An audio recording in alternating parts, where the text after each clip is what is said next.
Welcome to the Sports Podium with Hot Take City and Austin. Well, howdy. I know this is not our normal typical Thursday night, 9:30 halftime stream. And Austin's not here with me as my co-host, but I'm live with my boy Mark tonight, covering some Giants Denver stuff since they both play this weekend. Mark, how you doing today? Good, man. I'm excited to be on with you, brother. Thanks for inviting me, man. I'm doing good. How about yourself? I'm hanging in there, brother. About to have a nice little show here, and hopefully we get a lot of viewers and stuff and have a good time. Yes, sir. It's always a good time. So we got Giants Broncos this weekend. Giants are coming off of a huge win against the Eagles. Jaxson Dart, is looking promising for Giants fans. Last couple of games since he started, he did take a bad loss against the Saints. A couple fumbles, a couple turnovers for the whole team and stuff. But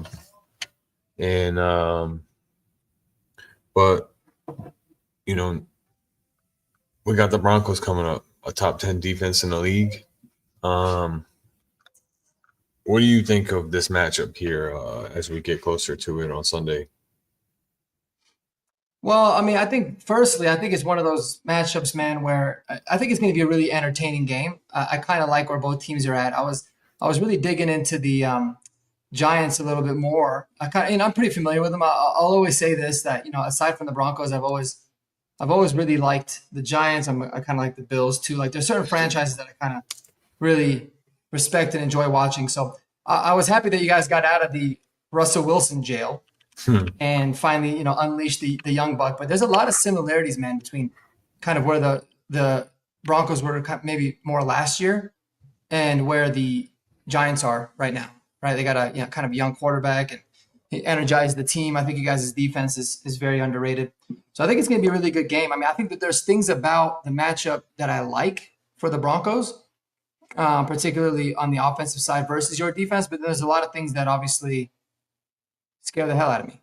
And I feel like it can make it a really good game. So I'm super pumped, man. I think it's going to be a hell of a battle, and it's going to be a good measuring stick for to see kind of where the Giants are at, where's Jaxson Dart in his development, but then also how do we kind of show more consistency, because that's been the big issue for the Broncos so far this year. Yeah, I mean, to be honest with you, we haven't seen a big Dexter Lawrence game all year. So it's been Abdul Carter, it's been Kayvon Thibodeau, it's been Brian Burns. Brian Burns is on track for 21 sacks on the year.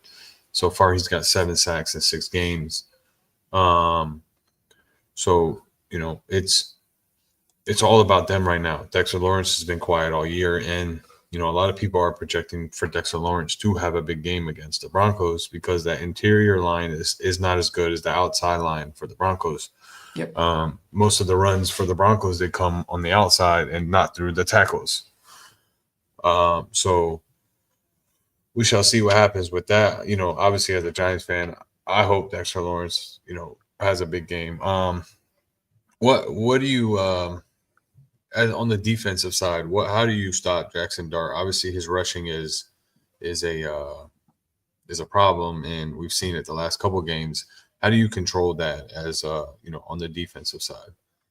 Well, I think first and foremost, I mean, it starts with stopping the run in general, and obviously that is stopping Cam Scatterbo and Tyron Tracy, the run game, but not allowing for Jaxson Dart to beat you with his legs, because that's the big weapon of his, right? And it was something that surprised me a lot about Bo Nix when he was a rookie, and still now, is they can beat you with their legs. So if we can contain him and force Jaxson Dart to beat us in the pocket, I think it's going to be a really long day, personally, for Jaxson Dart, because our secondary, our defense in general is I don't know how much you watch the Broncos defense, but our defense is pretty damn ridiculous, especially when we can just pin our ears back and go.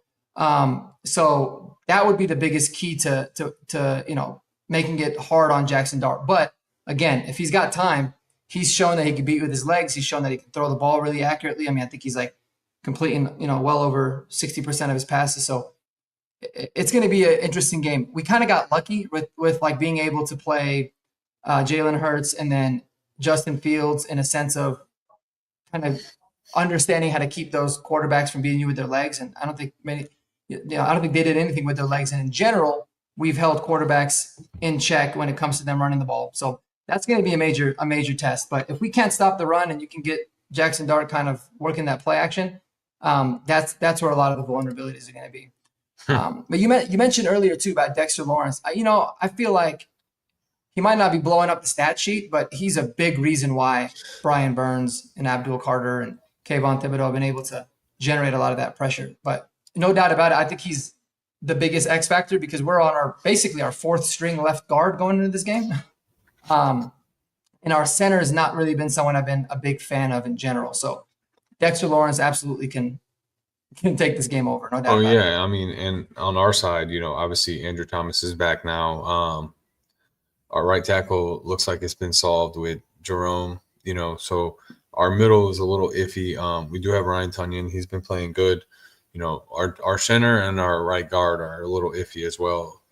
As the Broncos. But there's a good point here.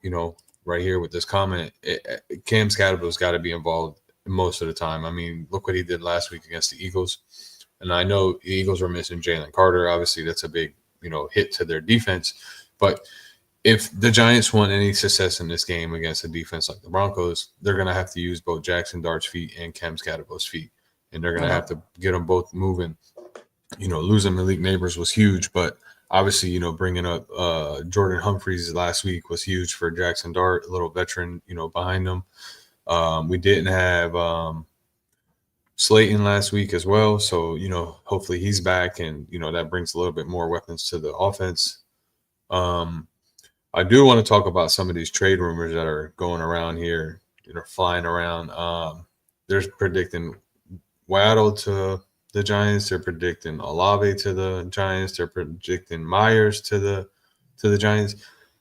And out of all three of them, I would love to have either Waddle or Olave. Those two would be, huge, especially going into next year with Neighbors coming back healthy. And, imagine an offense with Jaxson Dart and Cam Scatterbo, and you got Neighbors on one side and you got Waddle on the other side. That's an elite offense, if Jaxson Dart can stay elite. But as of right now, those three players have been thrown around the Giants, and the Giants have openly discussed saying that they're looking for a wide receiver. And as the Giants are on this 2-4 record with the division being wide open, do you think there's any chance for them to try to compete for this division? What have you seen in the last 6 weeks? It's hard to say no, right? Obviously the big thing about a team when they're transitioning to becoming really good is how consistent can you be, right? Because you've seen those moments of brilliances with the Giants. They played super well. Obviously, they dominated the Eagles last week. They played really well in the first couple games with Jaxson Dart. I know he beat. I'm trying to remember who his first game was against. I had it pulled up here a little bit ago, but yeah, then they had that little bugaboo against the Saints, and so that's kind of common. It's the little things, and really, when you look at the Saints game, it was that Cam Scatterbo fumble that flipped the whole game. Yep. Right. That one play. So you can point to a lot of really good things, but I don't see why not, because I only see the Giants defense getting better. I only see them tightening up and getting better as the season goes on.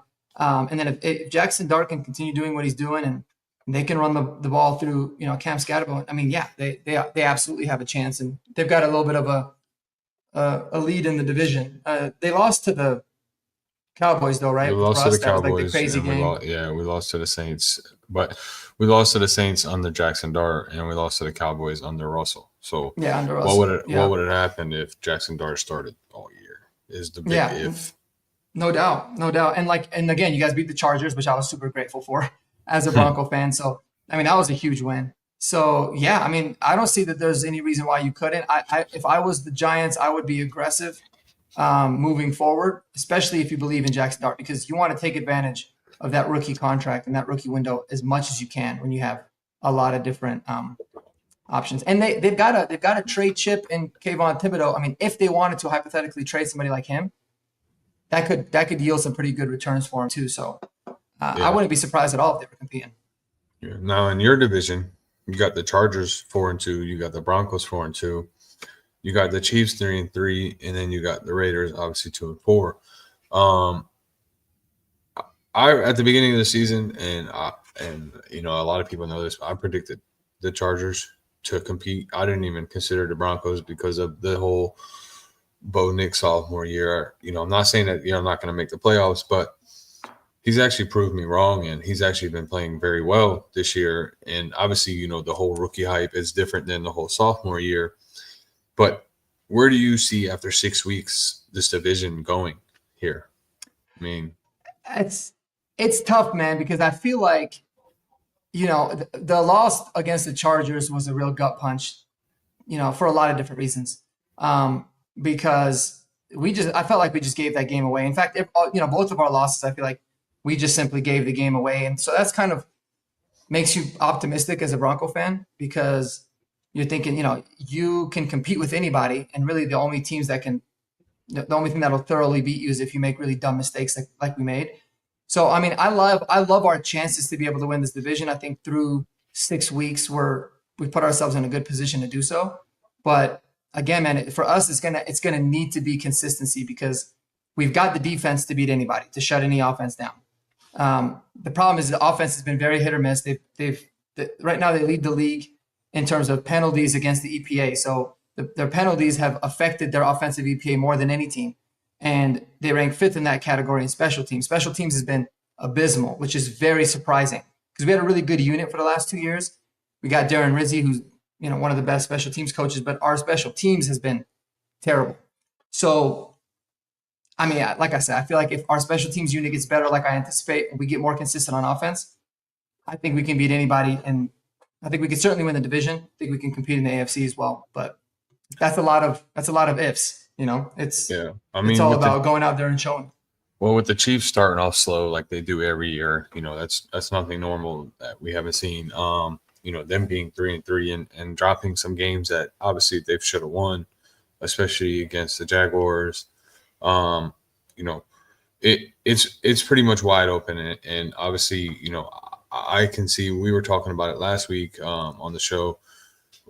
I could see 3 teams potentially coming out of the AFC West into the playoffs if they stay the way they are, and all 3 teams are doing as well as they are. I could see 3 teams potentially come out of the AFC West into the playoffs. Obviously the Chargers, Broncos, and Chiefs. Now winning the division right now, to me, the 2 complete teams in that division are the Chargers and the Broncos. Chiefs still have a lot of question marks. They still got to work out a lot of kinks, and obviously that's going to come because towards the end of the year, Patrick Mahomes and Andy Reid just get in their bag and start winning games. Like, they're down 21 points and they just pull it out and end up winning games. So we've seen it before. We're obviously going to see it again. A couple of questions about your Broncos here. In faith of J.K. Dobbins and R.J. Harvey, obviously R.J. Harvey's the rookie. They drafted him to utilize him as they possibly can. But in your eyes, which one would you rather see carry the ball more or get more usage, as the year goes on? That's a really good question, man, because obviously J.K. Dobbins has been very good. He's been a revelation. He's kind of saved our ass, been arguably the biggest offseason signing. And we signed a lot of really big guys this offseason. So he's been a stud, but I'm also very concerned about us relying too much on J.K. Dobbins, especially given the fact that he's got the injury history that he does. If he goes down, it's almost like we're very shit out of luck, right? And I think RJ Harvey's showing the flashes, but he doesn't seem quite ready yet. So I would like to see RJ kind of hit a stride as we go along, but not at the detriment of like the Broncos losing games.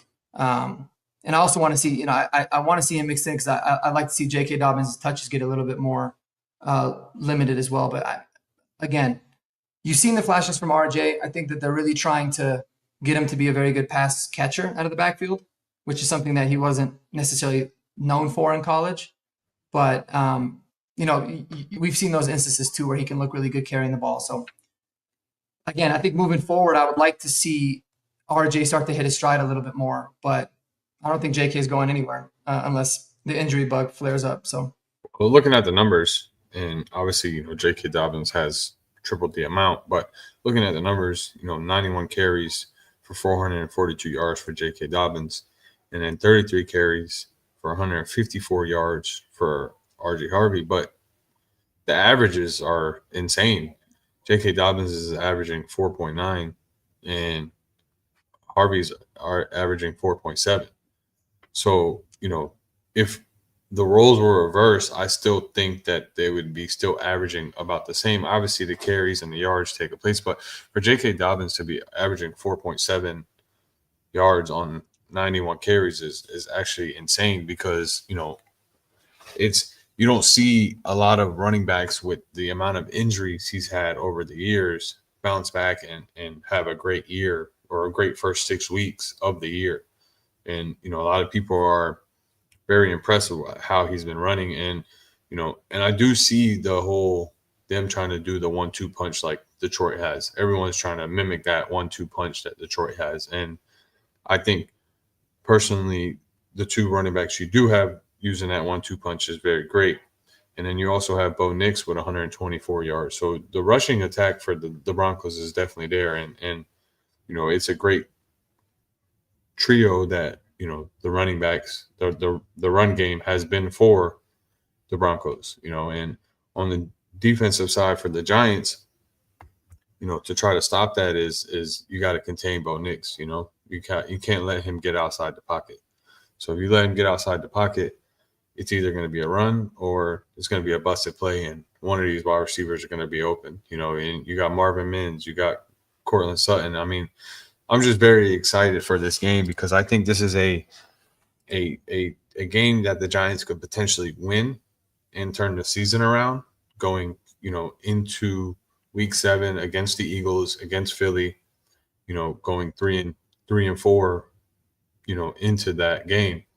It's a very, very hostile environment, obviously, but with this game first with the Broncos, it's a game that could either go two ways. It could be just a plain old blowout and the Broncos win, or it could be a very close game and the Giants could pull it off with a last-minute field goal or a last-minute touchdown. I don't see this game going any other way.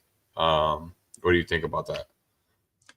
Yeah, no, I mean, I agree 100%. In terms of the run game and kind of about RJ, so something that's important to keep in mind with him. He's averaging 4.7. He had a 50-yard run week 1. And if you take that 50-yard run away, if you take that one run away and the other 32 carries that he's averaging about 3 yards a carry. So he hasn't been as efficient as the numbers kind of show. But what I will say is he hasn't gotten the opportunities as much as I would have liked. And again, J.K. Dobbins when he's healthy, he's always been like a borderline elite back. Yeah. I mean, his average is ridiculous. He's really, really good in that sense. But yeah, I think, again, I'd like to see RJ get going. I see the game very similarly, man. Like these teams are similar in so many different ways. Like your tackles are really strong.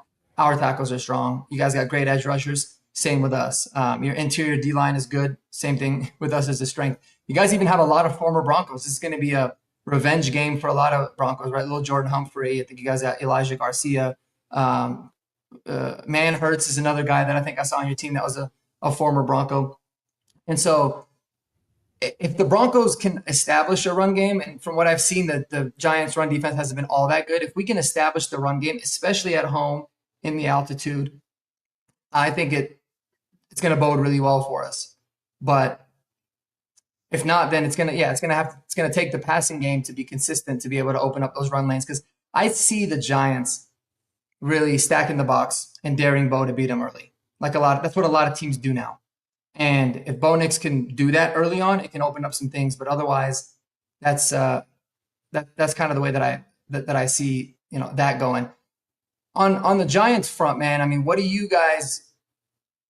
I love Cam Scatterbo. I feel like Cam Scatterbo, as if he didn't need more of a reason to be angry, because he's just an angry runner. He's a wrecking ball. The Broncos passed up on him, and they took R.J. Harvey well before him, and he could obviously take that pretty personally as well. So how do you feel like, well, first of all, do you feel like he's been as good as advertised? And B, do you have any concerns about his running style?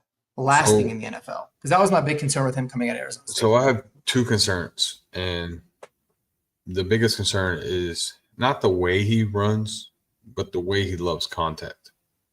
You know what I mean? He's always driving his head and his body into someone, when sometimes it's unnecessary. Don't get me wrong, it's exciting. I love to watch it. I love to see it. You don't really get to see much hard hitting in the NFL as before, but potentially, you could hurt yourself that way. You know what I mean? So my thing is when you run, if there's no reason for contact, then just don't take it at all. You understand what I'm saying? Like against the Eagles, prime example, he's on the sideline and, he dropped his head and shoulder into Zach Baum. You know what I mean? Like, and I don't see that there was a necessary reason for that. Yeah, it was fun to watch. I loved every minute of it. But, and the other concerning point is Jaxson Dart as well with his running. He likes to put his helmet into, these two young boys, they need to learn how to, maintain their health and not just drop your head and shoulder into people when you run. I mean, we've seen it with Jaxson Dart and Cam Scatterwell last game where they're dropping their helmet into someone. It does scare me a little bit. I'm not going to lie to you. It does scare me too a little bit. But other than that, I'm very surprised that Cam Scatterwell didn't get as much hype as, being drafted where he got drafted, as much as Genty and Hampton and Caleb Johnson and RJ and even Trayvon Henderson. I mean, this guy's he's a great running back. He knows his holes that he needs to take when he was running the ball. So I'm surprised that he didn't get drafted higher than what he got drafted. And a lot of people are starting to realize that, obviously Caleb Johnson hasn't gotten as many touches as we would like to see in Pittsburgh, but he's made some bonehead plays. So, for him being hyped up the way he was hyped up, we really haven't seen it. Hampton with his injury, he looked great before that injury. Genty's on a shit team, so he's gonna get as much carries and touches and catches as possible to where he's gonna look as great as he does.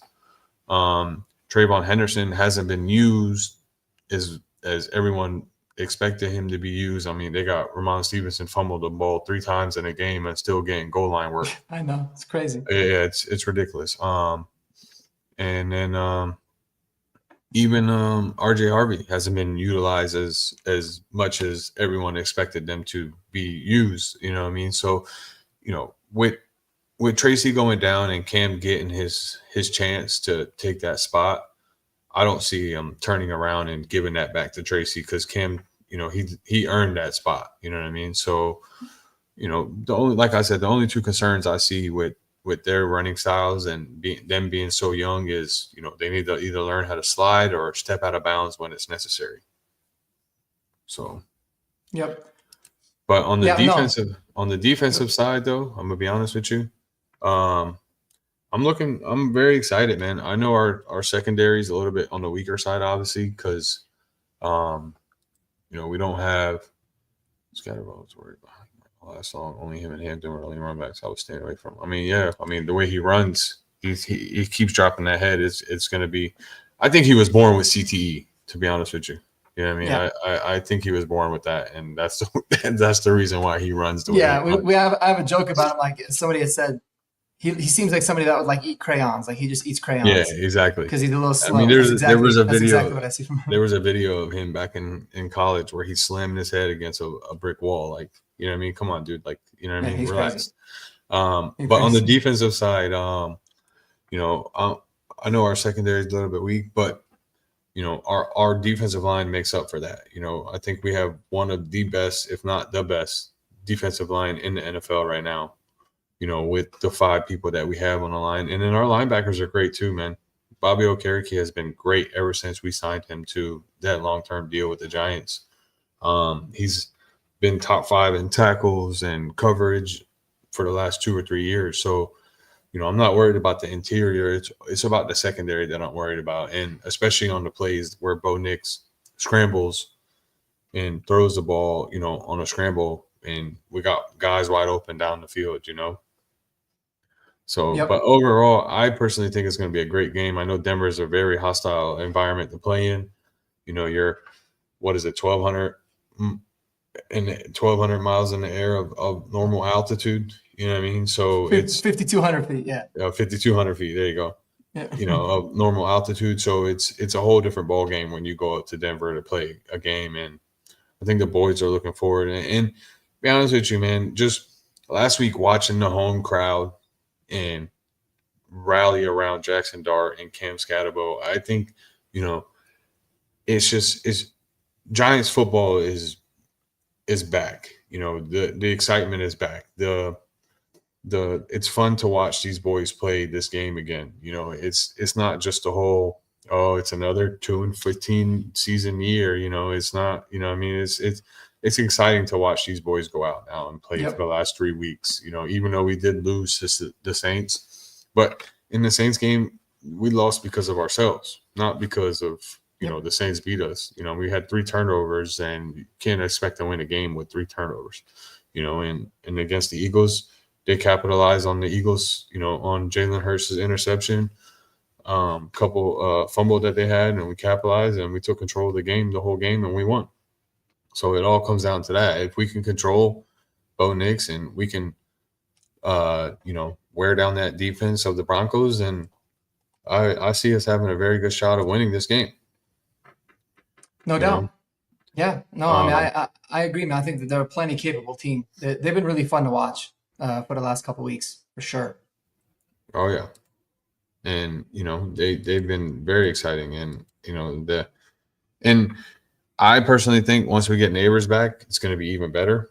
He didn't really get to play with Neighbors as much, so can't wait for that, and hopefully we make some moves in the offseason, if not this season, to get some more wide receiver help. I love Slayton. I love Wandell. Wandell's a very great slot wide receiver. Yep. He's your security blanket, when you need one. Theo Johnson has been coming alive the last couple of weeks, for Jaxson Dart as well.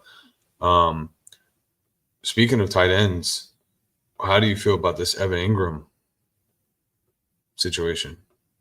I mean, it's been nice the last couple of weeks. I feel like the first few weeks of the season, he was a little banged up. He wasn't really himself. He's really starting to find his stride now, which is huge because he's been really helpful on third downs, making big catches across the middle. But I'm glad you brought up Theo Johnson, somebody I wanted to talk about. I loved him coming out of Penn State. Now, I was a big Theo Johnson fan. And I think that he is undoubtedly your biggest X factor to winning the game against Denver, because one thing, the biggest weakness that we've always had for the longest time, and still this year because we have really shitty linebackers, unless Dre Greenlaw is able to play this week finally, is we get torched by tight ends, especially athletic tight ends. And so he's going to be the biggest problem for our defense. And, so just if we're able to hold him in check, we'll be in good shape. But I think he's going to have he has a chance to have a big week. But in terms of Evan Ingram, man, it's been really nice to see him get into his own, figuring it out these last couple weeks. He looks healthy. He looks rejuvenated. Him and Bo kind of seem to be on the right page. So he's added a completely different dynamic to this Broncos offense. And I hope his usage will continue to go up and up, because I've been really liking what I've seen. But it was definitely a slow start for him, no doubt about it. But we've had the worst tight end room in the NFL for the last 5 years compared, before this year. So he's a nice revelation for us here in Denver, no doubt. Evan Ingram revenge game. What's funny, man? I didn't even think about that because he played he played with Jacksonville for so long in between, big time. It's a revenge game for him. No doubt. There's a lot of revenge games here. It could be little Jordan Humphrey could be really butthurt about what happened. We had a running joke here, man. Sean Payton loves little Jordan Humphrey. Like he loved him, and I feel like he was like forced to move on from him. But he had a big game. So it could be a little bit of an Evan Ingram revenge game. Has he played against the Giants like since he left? I think once with the Jaguars, yeah. With the Jags, yeah. Because they rotated divisions, so you don't really get to unless you're in the same division as the team that drafted you, you really don't get to play but every 4 years. So I think they Yeah. played 1 year, 2 years ago, the Jacksonville Jaguars versus the Giants. Yeah, it makes sense. So, but I think that was it. But honestly, last week Dallas Goedert destroyed us. So I'm not looking forward to Evan Ingram just running open down the middle. So because our defensive coordinator loves to run a lot of middle blitzes, so it's going to leave the middle open unless they drop Abdul Carter into that linebacker position and drop him into coverage, which he's working on and he has been getting a little bit better on. But leaving Bobby by himself in the middle to cover that zone with Evan Ingram is not going to be looking pretty for us.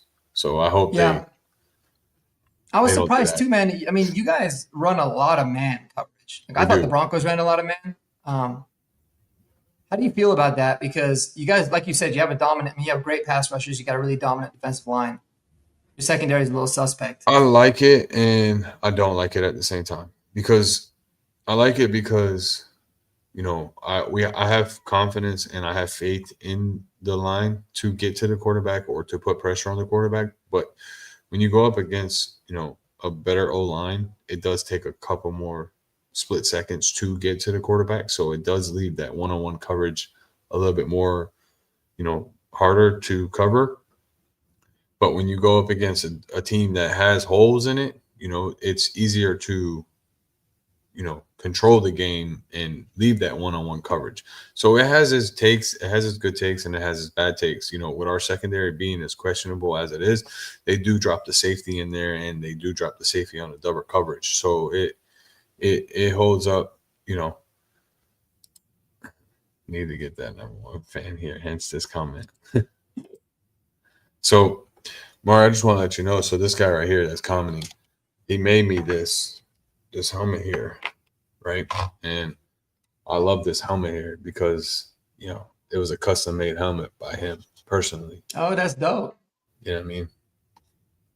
I love that. That is tight. There's his little Hot Take City going on. Yeah, there's his name on the back right there. That's sick. Yeah. So I had to shout him out right quick. But, going back to the secondary, like I said, our secondary is a little bit questionable, but they do drop the safety in there to help over top, obviously. And they do run a lot of man coverage. So we'll see what happens. But, the thing is, a lot of people don't give credit to these wide receivers that Broncos have besides Courtland Sutton. But Marvin Mims Jr. is on the rise. He's, third year in, I think, right? Third year in? Mm-hmm. Yeah. Third or fourth. I think it's fourth year. Yeah. Yeah, third or fourth year in. And, he's very underrated. I'm not saying that he's, the superstar, but he's a very great, other side player to Courtland Sutton. And he can get open and he can make plays when Bo Nix is in trouble, besides the whole, Courtland Sutton situation. So I'm very nervous about, obviously Courtland Sutton is going to do his thing, but I'm very nervous about these other wide receivers, especially Marvin Mims and then the tight end, Evan Ingram. I'm not as worried about the run game as much because of the interior line and, but I'm more worried about the passing game in this game that we have with y'all. Yeah, no, for sure, man. That's why I wanted to ask about like the man coverage thing. I would be surprised if the Giants continued, like if they ran man against us as much as they have against other teams, because it's pretty like crazy how stark the difference is when our offense goes against zone versus man. We tend to do really well against man. Bo Nix has kind of always been really good against man coverage, but he struggled quite a bit. He's gotten a little bit better, but he struggled quite a bit against zone. So teams are always trying to play us in zone. So I wouldn't be surprised if they make that change. I think if they stay in man, we'll have a lot of matchups. Especially, you talked about Marvin. Marvin Mims is one of my favorite players to watch. But Troy Franklin is a killer against man. A lot of all the and the data analytics that talk about like coverage schemes. He's really good at creating separation. So he's someone that could make a lot of plays against man coverage too. But again, I'd be pretty surprised if they didn't play a little bit more zone overall. But yeah, it's an up and coming wide receiver room. I mean, it's a little bit. It's taken a lot of development. And we have a rookie named Pat Bryant, number 13, who I loved him when we drafted him. I think he's ready to take off. So he's someone to keep an eye on. I truly believe he's the Broncos wide receiver 2 by the end of the season. I still believe that. But again, I mean, Marvin with the speed and all the gadget plays you can run with him, it's going to be he's always a really fun player to watch as well. So it's going to be interesting, man. This is I feel like the Broncos historically have struggled quite a bit against the Giants. It's like a New York football team thing. We always play like shit and struggle against the Jets, and it feels like we always struggle against the Giants too. But this matchup, man. It's got potential to be like game of the week type of stuff. Yeah, I think it's going to be really fun. It does. And I was just going to talk about that because I'm looking at the over under and the spread and all that stuff. And obviously the Broncos open up at a 7.5 point spread as of now. The over under being 40 points because the defenses are you do have 2 decent defenses going against each other here, and obviously they're expecting not a lot of points. I mean 40 and a half over under is pretty much 20-20, so they're projecting the game to for both teams to score under 20 points, or maybe have one team score 30 and one team have score 7, but 40 and a half for this matchup I feel like is a little low, but as the 7.5 point spread open, obviously Denver is at home, does scare me a little bit here because like I said, this game I feel like can only go 2 ways. Either it's really close or Denver just has a field day and Bo Nix has a 400-yard game. So I mean, what do you think about those numbers there? Yeah, it's interesting, man, because I know like when you talk about the spreads, the books will usually give like the home team 3 points. Yeah. Right. And so, if this was on a neutral site, it'd be basically like a 4-point game. I mean, I think that a touchdown type of ball game is something that could totally make sense. I mean, whether it's just a close game and it ends up being in that range of, 1 score, or they kind of have like a backdoor cover. But I think the spread in and of itself, I think it's fair. It makes sense. I was looking at this other website too that kind of shows like where the money's being bet, like how the public is betting. And it's crazy because there's 57% of the money's on the Giants money line, and 76% of them is to cover that 7.5, which that half point is really big. So, I mean, I think they got it right. I think it's a toss up game, and as you know in the NFL, man, like most games on a week to week basis, regardless of the opponents, most of them are pretty close. And even in the blowouts, you can always look at 1 or 2 plays that completely swayed the way that the game went and then ended up becoming a blowout, when in reality for 3 quarters, it was actually a really competitive ball game. So, man, I mean, just like you had said, against the Saints, what killed you is the turnovers. The reason you're able to upset the Eagles is because you forced turnovers. That's kind of been the big thing with us, but with penalties. We haven't really been forcing turnovers that much, but we haven't been giving them away either. We've just been we have penalties, but at the most inopportune times, consistently. Like a penalty on 2nd and 1, a holding call on 2nd and 1, it's not really going to kill you like a holding penalty on 3rd and 3 would, right? Yeah. So that's kind of been the big problem where like, we start to get into the red zone and then drive stall. So it's like a lot of the issues that the Giants have had in terms of like things that dictate if they're winning or losing, especially now after Jaxson Dart's taken over, very similar with Denver. So it's really going to come down to like, hey, if this is a game where the turnover differential is even, the field possession game is pretty even, then I like the chances of the Broncos winning the game. I think it'd be close, but I still like chances of us winning the game. But if we have those stupid penalties, if we give the ball away, or we keep giving you guys good field position, I think the Giants have a really good chance of winning, even by a little bit of a maybe 7 points, 10 points, if that happens too. So that's what makes this all fun, man, because you talk about it, you get all fired up for it during the weekend, and you get to see what's happening. I just noticed this. Jonah is questionable for Sunday's game against us. Jonah Ellis? Yeah. Yeah, that's huge. It is. Well, he didn't play last week, so it's good news that he's practicing. I think he was limited today. No, he didn't practice at all today.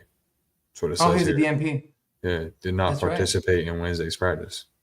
Interesting, because our Broncos insider, I'm pretty sure he might have deleted it, but I'm pretty sure he said Jonah Ellis was back limited today. So that's Well, I don't actually know. really interesting. ESPN says did not Yeah, no, I participate. saw that same thing on the Giants just now. So yeah, I mean that is big because Jonah Ellis is a dog. I mean, he's such a good third pass rusher for us. Really good special teams player as well. And I was watching him beginning of the year, like week 1 or 2, I think it was, and he just looks like a dog, man. He looks like Oh, he's so good. Yeah, looks he's like a real super stud. underrated. Yeah, I think Another I think big he. thing is our right tackle is questionable too. So Oh, how do you say his name? Jerome or Illuminor? Jermaine Luminor. Yeah. Illuminor. Yeah. I mean those two pieces right there for both teams are It's huge. that's Yeah, huge. yeah, real big.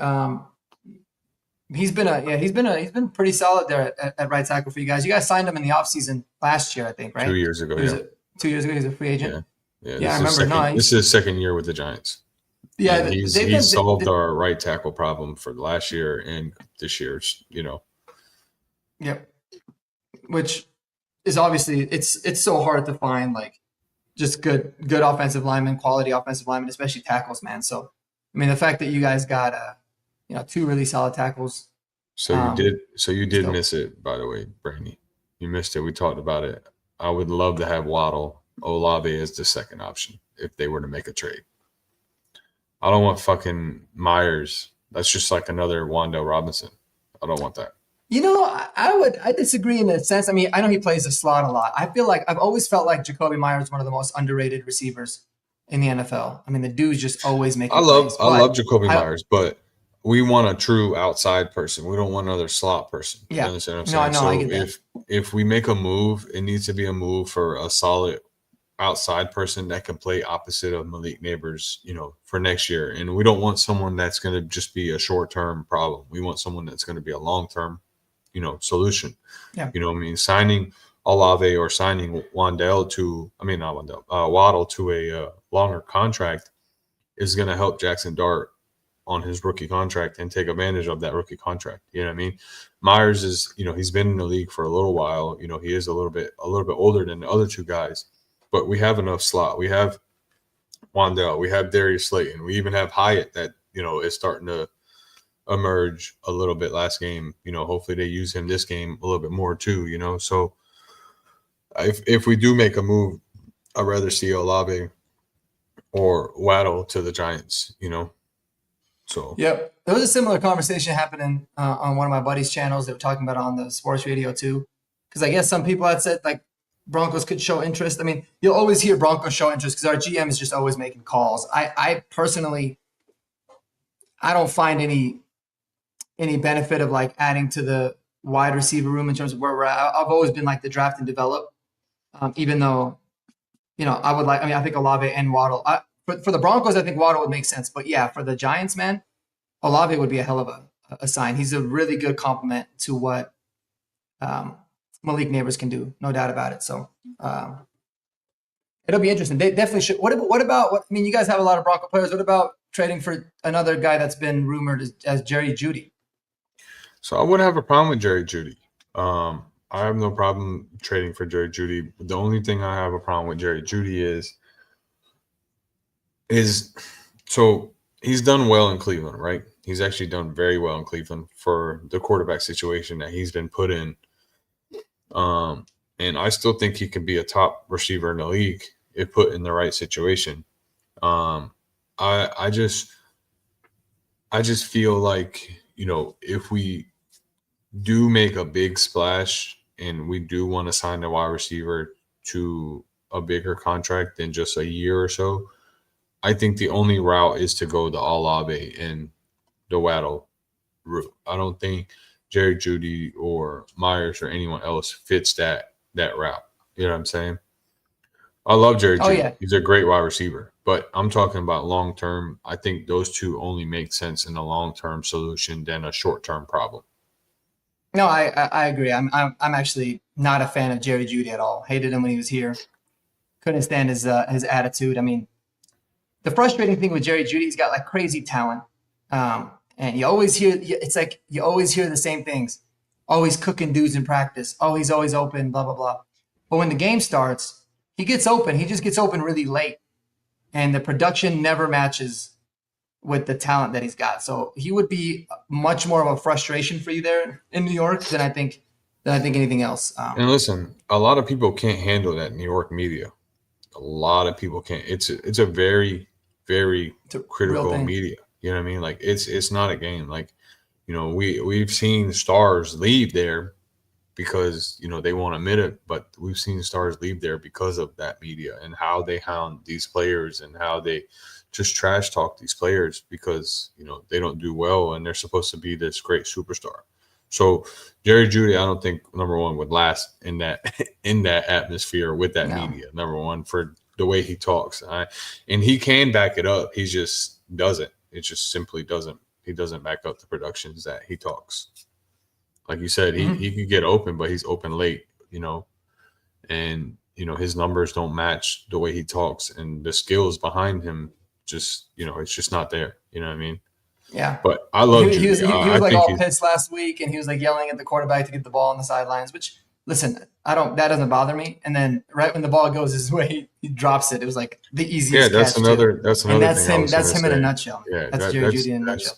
That's another thing I was going to say. I mean, he has a lot of drops. You know, he drops the ball a lot. I mean, you know, we don't need another person that drops the ball. We have our own problems with that. You know what I'm saying? Yeah. So we don't need another problem with that. You know, but.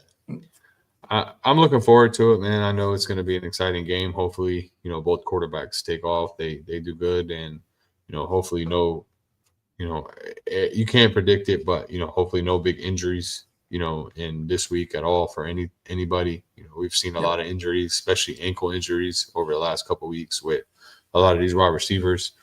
So hopefully, is it a MetLife Stadium problem? I know that a lot of people talk about it. Do you feel like they got to do something with the turf there? So the World Cup is coming in next year or 2 years, whatever it is, right? So next summer, yeah. Yeah, so they're going to replace it with grass, obviously, because soccer won't play on turf. It's just that simple. Like FIFA has already told the owners of the Giants that we will not play on turf. It has to be changed to grass. So what they do after the World Cup is going to be the big question. Do they leave it grass and, you know, take care of it? But the problem is it gets so cold up there, you know, and it snows. Is that grass going to be able to handle the winter time when you got, you know, 6 feet of snow sitting on top of it? Yeah. No, it's a good question. I mean, I feel like the NFL should make it mandatory to where like you have to at least have hybrid because. Well, not even so much hybrid.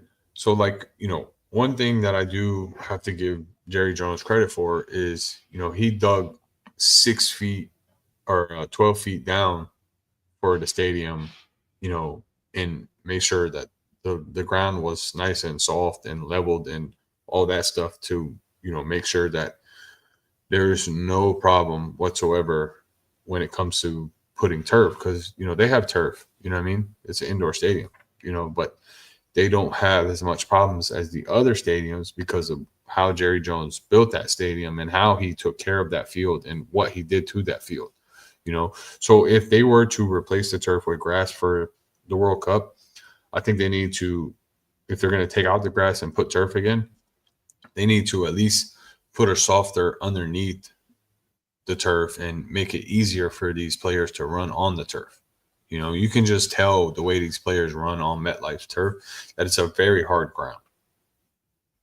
You know, so we'll see what happens. I mean, I personally like the grass situation, but also grass is not, you know, good for you as well when you're running at certain speeds, you know, but it might be better to go the hybrid route, like you said.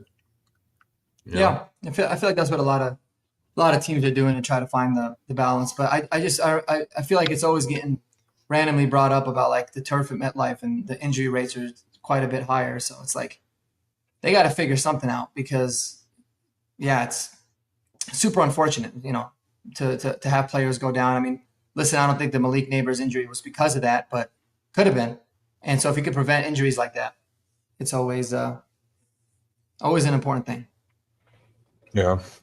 No, I definitely agree. And, the MetLife turf has taken a lot of players, over injuries. So it's something they really need to sit down after the World Cup and figure out what route they want to go, because it's getting to the point to where players are not going to want to play there anymore because of and I'm not saying that it's just MetLife, but MetLife has that name to it, to where it's the MetLife curse, you know what I mean? So Yeah.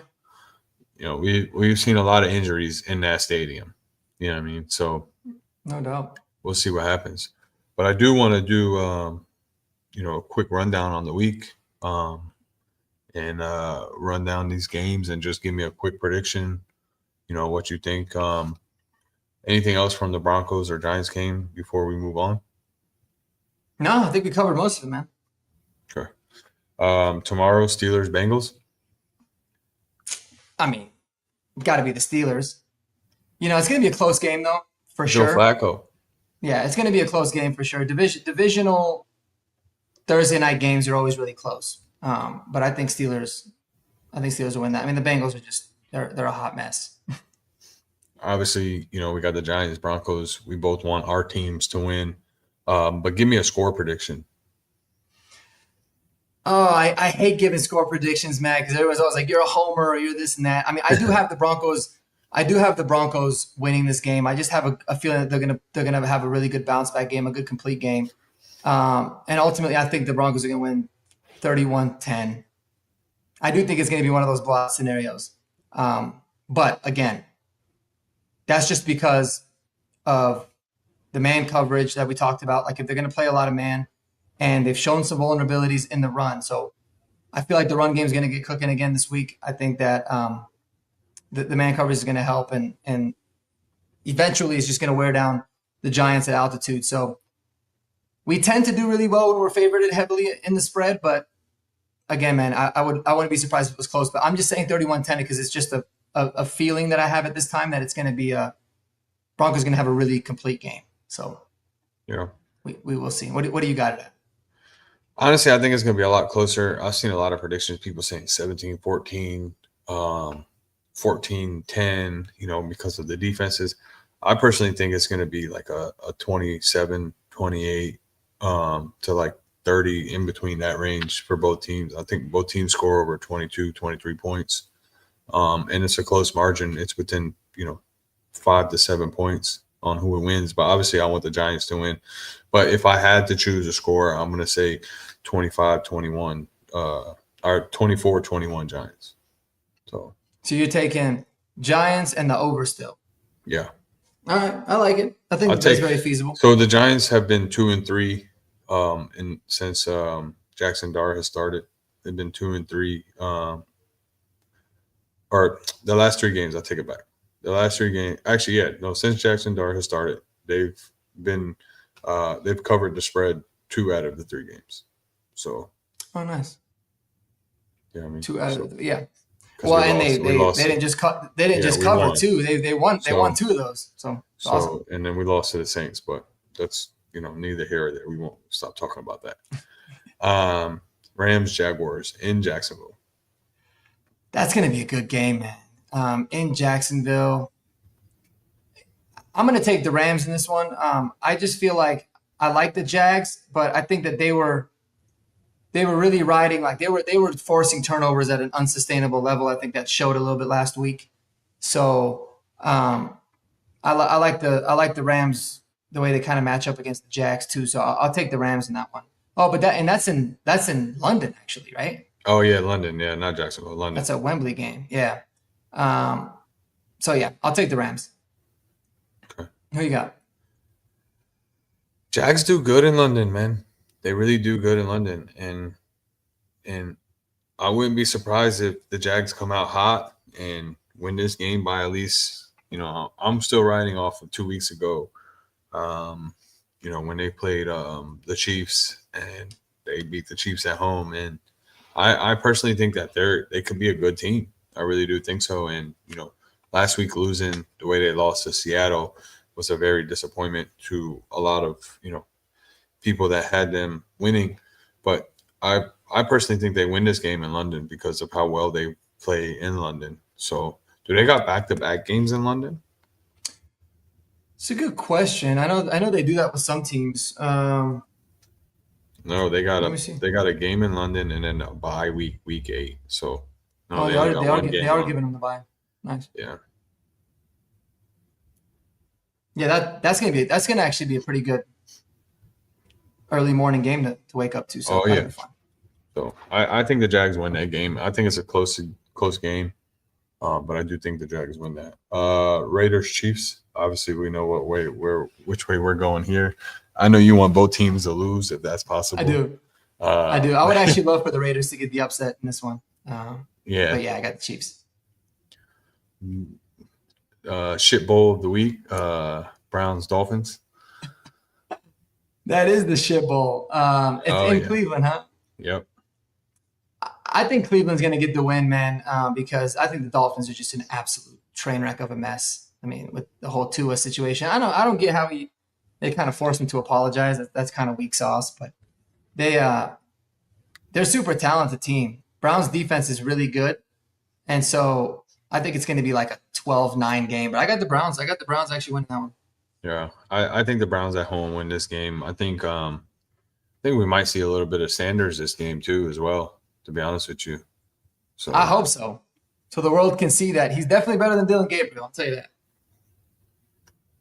well, they're pushing this whole narrative how he should be, this and that. But I know preseason is different than regular season. But my whole thing is he's got a lot of growing up to do in the Oh, NFL for sure. career. In the NFL career, I'm not Yeah. talking about personal life or anything. I don't know what he does outside of football, but I'm talking about in football. And a lot of these rookies come in NFL ready, and a lot of these rookies don't.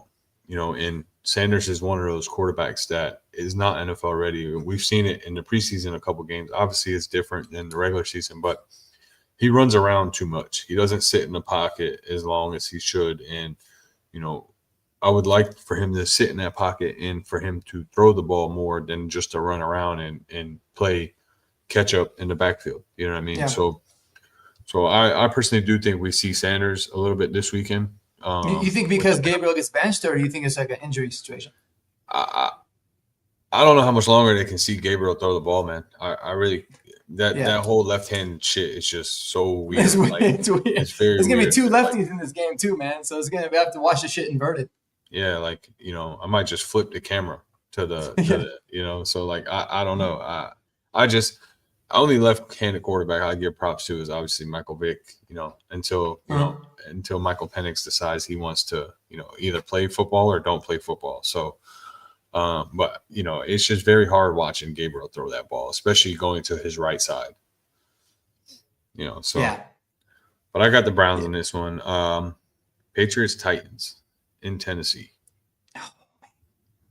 Dude, I think this is the if you want to call it upset of the week, you can call it that. I think the Titans get their firing the coach bump that you see every single year. And they come out and they play really well. And Mike Vrabel, obviously he was the former coach there. Maybe they come out a little bit tight. I'm going to take the Titans here just because I think it's, like I said, one of those fire the coach. You see the teams always come out. I mean, for God's sakes, the Colts won their first game after they fired their coach, and they had, Jeff Saturday, never coached a game in his life, come out and they won. So I have the Titans winning this one. Just for that. I'm guessing you got the Patriots, right? I mean, I got the Patriots because of how well they've been playing, but Yeah, they're a better team.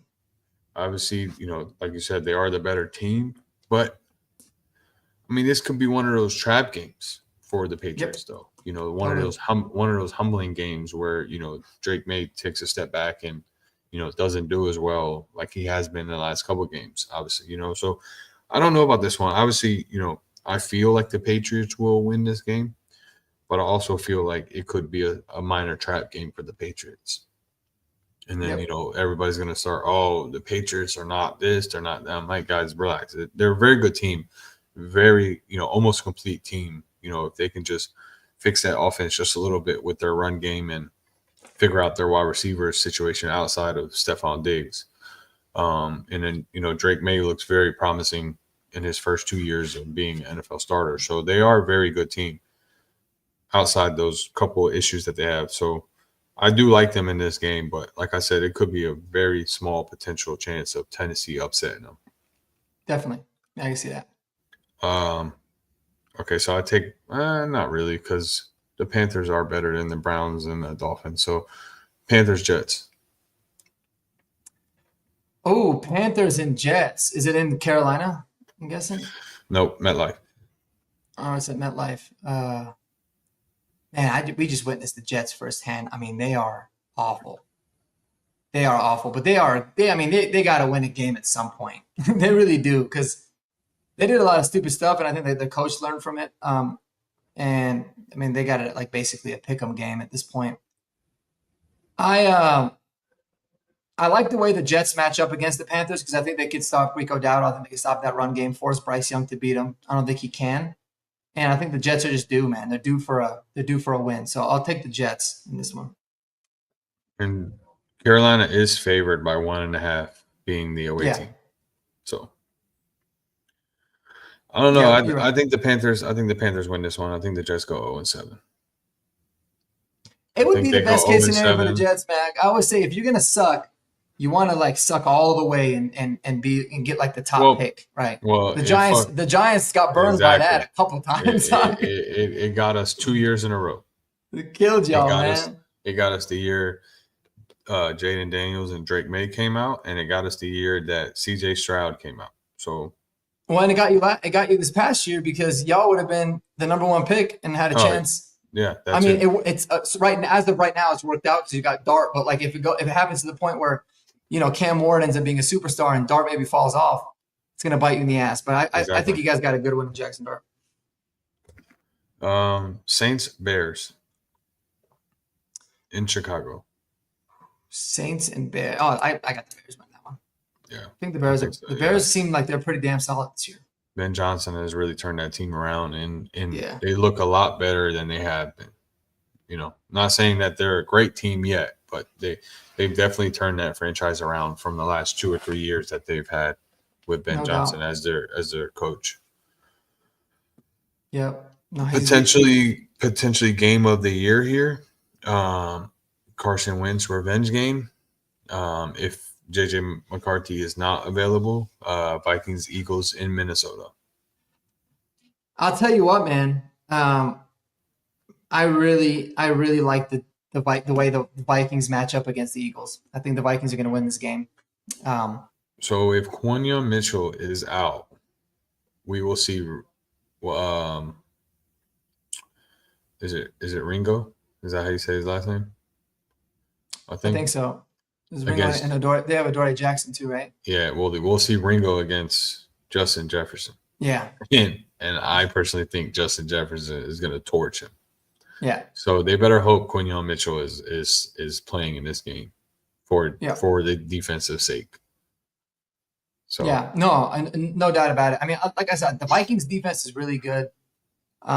They've been pretty decent against the run. I know they're like super good against the pass. And I don't know what the hell's been up with the Eagles, man, but they've been on this like methodology of throwing the ball so much. It's almost like they're trying to prove a point. It's like, that's not who you guys are. Like, give the ball to Saquon and move on. But that is going to be a good game. I like the Vikings in this one personally. Yeah. No, I mean, obviously I'm never picking a division rival. I do think it's going to be a great game, but I want the Vikings to win, obviously. So if JJ McCarthy doesn't get the start, and Carson Wentz does get the start, I could see Carson Wentz having a nice revenge game against that his former team. So I agree. I think if JJ plays, they probably end up losing. Yeah, I think so too.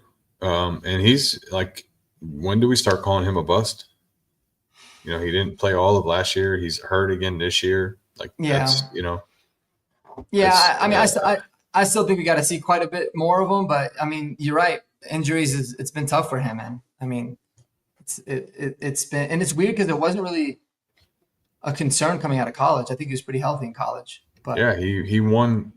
I think he won like 40 games straight, between high school and college, as a starter coming into the NFL, Yep. So we shall see what happens with that one. We got some really good matchups this week, man. Another game, Colts Chargers in LA. That's gonna be a good one.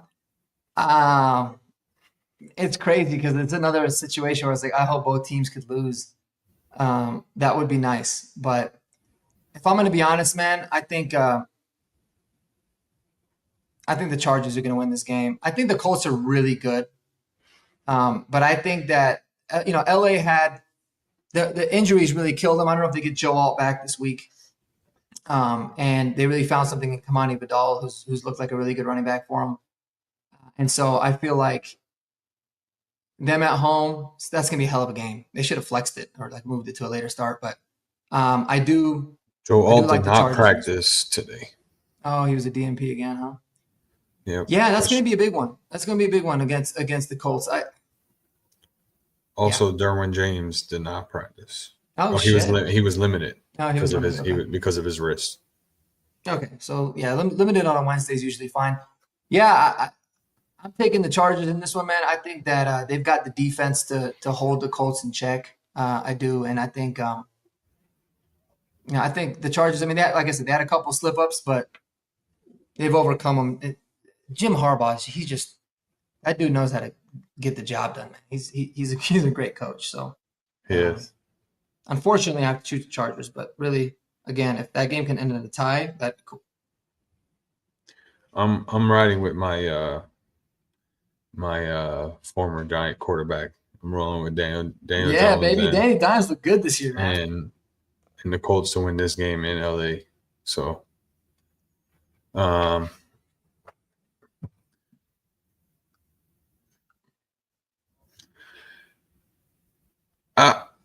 I think the way Daniel Jones has been looking this year, I potentially think that, this is a game to, prove. Obviously, his one loss is against a good team. He hasn't really played that many good teams this year besides one, and he did lose. But I think this is a game to where he's able to win this game. And, when they lost to the Rams, they lost 27-20, right? So, they did beat the Broncos, but they beat the Broncos on a last-minute field goal, which, give them props. Well, the refs beat the Broncos flag, on that. and then the flag at the end. But I'm not even talking about that game. But the one actual game that wasn't decided by a field goal or refs was against the Rams, and they ended up losing that game. So this is another test for Daniel Jones and the Colts to see if they're able to compete against these better teams.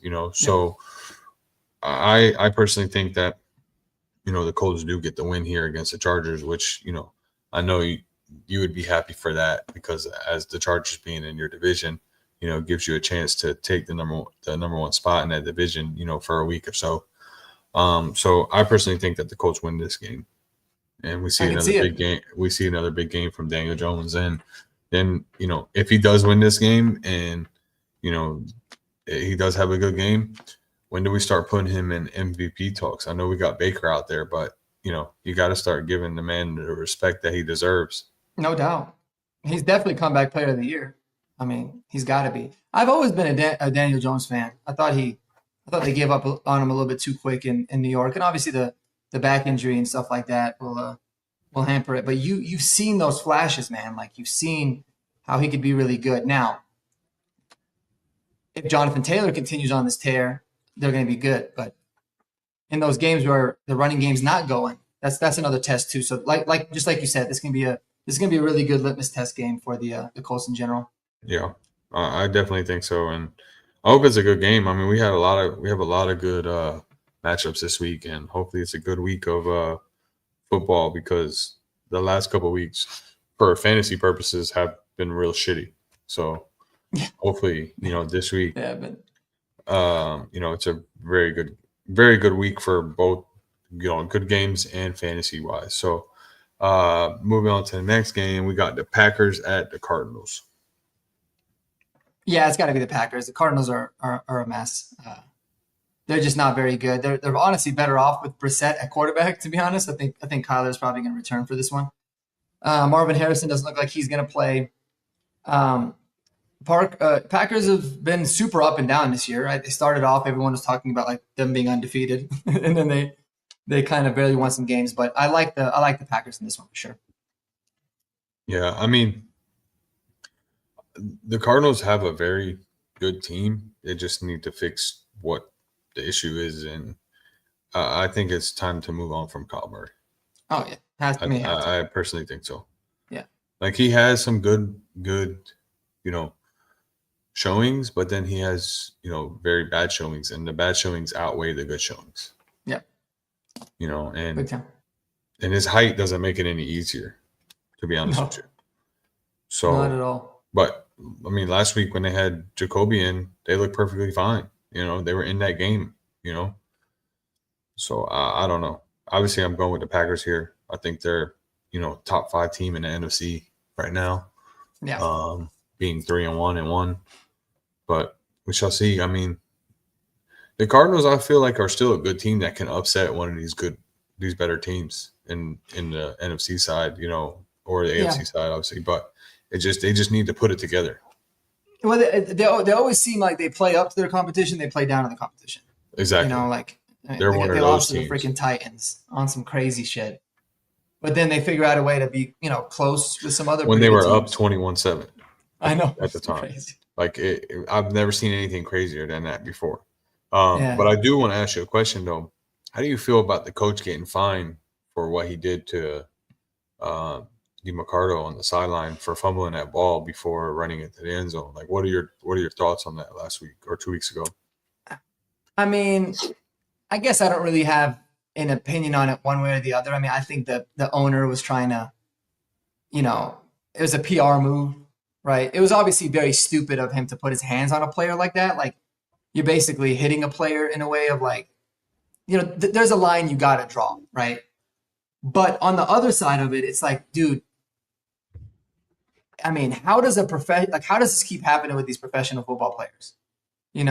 Like we saw it last year with Jonathan Taylor. We were the beneficiaries of it. And then Adonai Mitchell does that against the Rams, cost him the game. Yep. And then a week later, you would think that, like, okay, if it happens once a season, fine. But when it just happened, players should all be on alert. Like, don't do some dumb stuff. And then DiMarcado does that. I mean, yeah, listen. But at the end of the day, you're the head coach. You got to act with a little bit more class and grace than that. I mean, I don't think you put your hands on a player. So I think the fine was fine. I mean, in a way of like him deserving it. But again, if it was the NFL stepped in and did it, I would have had a little bit more of an issue because it's like that's something that should have been handled internally. And I believe it was the Cardinals that fined him, right? Yeah, it was the owner. Yeah. So yeah, the owner fined his own head coach, for that. But I think it was more on the whole because he did it in public situation. I don't think that he had a problem with what he did. I just think it's a PR move. Yeah, I think it's because, the cameras were on him. People were watching. I think that's more what it's about.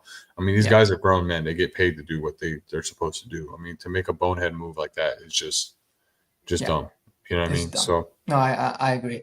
Like I said, I think that it was just a PR move to save face. And it was smart by him because really everyone moved on. They fined him. Like, the coach apologized. He got the fine, and then they kind of stopped talking about it. So yeah, exactly. If the league came down and did it, it would have been a much bigger story. So I guess it makes sense from that front. Yeah. Commanders Cowboys at Dallas. Ooh, that's gonna be a low key good game too, man. That's gonna be a high scoring game. Spread is 55.5. I don't even know if that's enough. That should be a high scoring game. I hate the Cowboys. I can't stand Jerry Jones. I like Dak Prescott, though. But the Commanders coming off a really tough loss that they shouldn't have lost to the Falcons. I think they'll beat the Cowboys. I feel like they have their number, too. Yeah, but the Cowboys came off a tough loss against the Panthers, too. So. Oh, yeah. That's true. But fuck the Cowboys, you know what I mean? I'm not a big Cowboys fan. Man. I don't know, man. I think this game is a toss-up. I think whoever's defense makes the first stop is going to win this game. That's kind of why I believe in the Commanders defense quite a bit more than I just think the Cowboys defense is so soft. They're soft because, and I've had this conversation with a lot of other people before, and I want to see what your thoughts is. Obviously, Parsons, he's not doing that great in the Packers uniform for the year. He is making a presence with his name being there, but on the Cowboys side, though, were people scared because of Parsons just being there, or did Parsons really make that impact on that defense? Well, I think it's kind of a mix. I mean, anytime you got somebody with that kind of talent that can wreck a game, it's going to make the job of other guys a lot easier. You can get a lot more one-on-one opportunities and stuff like that. But like, here's the thing about the whole Michael Parsons situation. I actually don't think that the move and like the compensation that they got for Michael Parsons and like what they ultimately would have paid him, like, I don't think it was a stupid move by the Cowboys. Their problem was the timing of it and the way that they handled it. Like, if they just did that in the offseason, moved on early, and was able to kind of capitalize on the draft picks early, it makes more sense. But the way that it was all handled, and Jerry Jones tried to make everything about, like, it's always about the media. He wants the media attention, right? Which is a great businessman, but that's all that it ever is. And when it hinders the team like the way it does, it's unfortunate. But I mean, dude, Michael Parsons is a dog. Like, he's unbelievably good. He can wreck a game completely. I don't even think he's been fully healthy with the Packers, but you can see the impact that he's made on the Packers already too, because the Packers defense wasn't all that good last year. They had no semblance of a pass rush. They were pretty soft at times, but he came in and made everybody around him a lot better too. So, yeah, I think it's a direct reflection on getting rid of Micah, but also not being able to take advantage of all the compensation that Micah got them. They can't do that until next year. But if they did it earlier, they at least would have been able to address it. Like, they had more money in free agency that they could have allocated. They could have drafted some of these guys. It was a really good draft for some pass rushers and some other defensive guys. So that's where my issue was. I think he made a really big impact there. Yeah, no, I definitely agree. But like I said, I think it's the first team that makes a stop on defense that wins this game. I think both offenses are going to be high-powered offenses in this game, and first defense to make that turnover or that stop wins this game. So yeah, I just hope Ja'Cory Krosky-Merritt blows up. Got a lot of him in fantasy. Well, man, so this is a good week. That's another thing with him. He fumbled the ball twice last week. So he's having, or back-to-back weeks. I mean, so he's having a couple of questionable games there. It hasn't been looking that great the last 2 weeks. Hopefully he can bounce back in this game and not fumble the ball. I know he's a rookie. It takes time. I'm not trying to bash the kid. He's looked great. He looked great all year so far, besides the last 2 games with the fumbles. So hopefully he can bounce back this game and yeah. I mean, he's played well though. Like, I was relieved to see him like back in, just from a selfish fantasy standpoint, because I thought he was going to get benched and kind of sat down. But they have no one else though. Exactly. Yeah, but I mean, he's definitely their best running back they have right now. I mean, he's put together 2 good weeks. So yeah, we'll see. But, Sunday night game, Falcons at 49ers. Sunday night, Falcons, 49ers. That's going to be a pretty good game. I maybe not a really popular take, but I'm not the biggest believer in the Falcons just yet. I feel like they've kind of been this up and down team over the last few years. Their defense is damn legit, is really, really legit. But I'll tell you something, man. These are the kind of games Kyle Shanahan finds a way to win. And the fact that it is in Levi Stadium, it's going to be tough. It's tough, man. That's a tough one. I'm going to go with the 49ers here. But I can see the Falcons winning easily. I personally think that the 49ers win. I mean, the amount of injuries they've had, obviously they've proved it all year long that, the injuries don't matter. I know they just took another big hit with Fred Warner, to that defense, but the 49ers play with that next man up mentality. They don't miss a beat no matter who gets hurt or anything. I mean, Mac Jones came in for 3 weeks and got them 3 wins. You know what I mean? So, they play that whole next man up mentality. So I personally think the 49ers win this game, especially being at home in front of that home crowd. It's one of the tougher stadiums to play in, so I personally think they get the win. And I don't even think it's even close, to be honest with you. So Yeah, I'm right there too. And I feel like the Falcons, man, they tend to not play well outdoors, for whatever reason. So I think that's got a lot to do with it too. But um, yeah, I mean the 49ers have kind of been just really damn under the radar good. Like been able to overcome a lot and still get a lot of good wins, sitting at 4-2. So yeah, I like him in that game too. yeah. And we got 2 Monday night games for the 5th time this year already. Crazy. First one we'll talk about Texans Seahawks, and then we'll go to the other one in Seattle. Texans are riding a hot streak right now. They look like they're starting to get a groove. Seattle just beat the Jaguars, in Jacksonville, but Seattle does have a lot of question marks, man, and the biggest question mark is Sam Darnold. He always does great in games during the regular season, but then there's these tough games that he has this problem with. Is this going to be one of those games where, he has a problem with, especially on a Monday night game? Oh man, it could be. The Texans defense is really, really good, dude. Like their defense is ridiculous. Their problem has been their O line and their lack of being able to run the ball. Uh, this is probably like my first real like 50-50. I can see it going. And there's a lot of these games I can see going out of the way, but this is like a tough one for me to pick. But I'll probably go with Seattle just because they're at home. Texans playing away from home. I don't know how good they're going to be there, but I think they're coming off of the bye week too, so that'll be helpful. That's tough, man. I don't know. I want to choose the Texans just because I'm not a big Seahawks fan, but I'll probably roll with Seattle. I think Seattle's been playing pretty good. They've been looking pretty solid. They have. I honestly think the Texans win this game, man. I think the Texans have found their groove, at least, for the time being, coming off back-to-back wins and coming off back-to-back wins as, bigger wins too. I mean, they smashed the Ravens 44-10, and then they beat the Titans 26-0. This is what you want to see out of a better team to smash these, worse teams. You want to see them win big. You don't want to see them win a 17-10 game. You want to see these good teams win big, and and they have the last 2 weeks. So I personally think the Texans come out swinging. Now, if we see, first 3 weeks of CJ Stroud, obviously they lose. We don't want to see that CJ Stroud. We want to see the CJ Stroud we've seen the last 2 weeks, from him. So I think it's really a toss-up. I mean, I think this game can go any way, but I think if we see the CJ Stroud we've seen the last 2 weeks, then I think the Texans win this game. Yep. I can see that. Our final game is Buccaneers-Lions.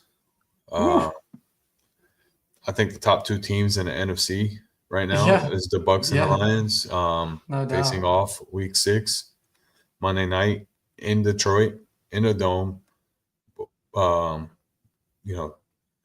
Jared Goff plays amazing in a dome. So what are your thoughts here? Yeah, I got the Lions in this one for that exact reason. I mean, they came off of a tough loss last week against the Chiefs. A lot of people will, say they got screwed by the refs. I didn't really watch it, but I'm not surprised because the Chiefs always get the refs thing. So, but I didn't see it. But yeah, this is gonna be a hell of a game. That's gonna be a really fun Monday Night Football game to watch. But again, I can't see the Lions losing back to back. I think this is a really good get right game for them. Emeka Ibuka not playing is a really bad sign for the Bucs. So they're going to be down to I think Tez Johnson and Jalen McMillan. So I don't think Mike Evans is back. They still got Bucky Irving out. So I think some of those injuries will catch up to him. So I think the Lions will win this one, but I think it's going to be a really fun game. Yeah, Bucky Irvin's doubtful. Obviously, we all know Chris Godwin's doubtful still. Brian Branch got suspended, so that's a big hit on the defense a little bit. I don't know, man. I don't know who wins this game, honestly. I really don't know who wins this game. Both these teams are powerhouses in the NFC. Both have superstars everywhere. I know the Bucs are missing their superstars. I mean, Baker Mayfield has looked phenomenal. Number Yeah, one he's right a now beast. in MVP votings. You know, if MVP were to be chosen today, it would obviously be Baker. And honestly, I don't think anyone would even question it for Yeah. the way Baker has been playing. I would like to see the Bucs win. I don't think they win because of playing in Detroit. And like you said, I don't think the Lions lose back to back. I think both these teams walk out being 5-2 after Monday night, and the Lions do get the win. But I think this is going to be an NFC Championship matchup preview here of what we see in the future, because I don't see any teams in the NFC competing with these two teams right now. Yeah, man, I agree. They seem like they're the most legit, deepest teams. So, um, that could be an NFC Championship preview for sure.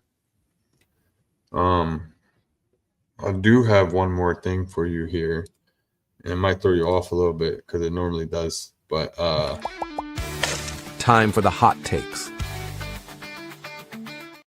you can't do a show go. without a hot take, without Let's having a hot go. take. So I need your biggest hot take for the weekend. You know, spicy, something that no one's talking about. Oh man, that's a good question. You ain't lying. You did get me. I know. Try to make it like not related to the Broncos because that would be kind of cheating, I guess, in a way. No, not really. I've had It's picks like that. it's like it's like about it, but I think, man, I think this is the week. It might not be the hottest take, but I think this is the week that Matthew Golden blows up like he's due to blow up. I got Matthew Golden scoring 2 touchdowns against the Arizona Cardinals this week. Maybe even 3.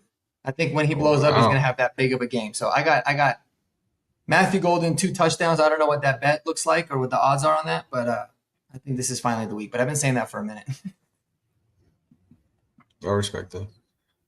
What's your hot take? So mine's a little bit of a homer pick. I think Cam Scatterbo repeats what he did last week.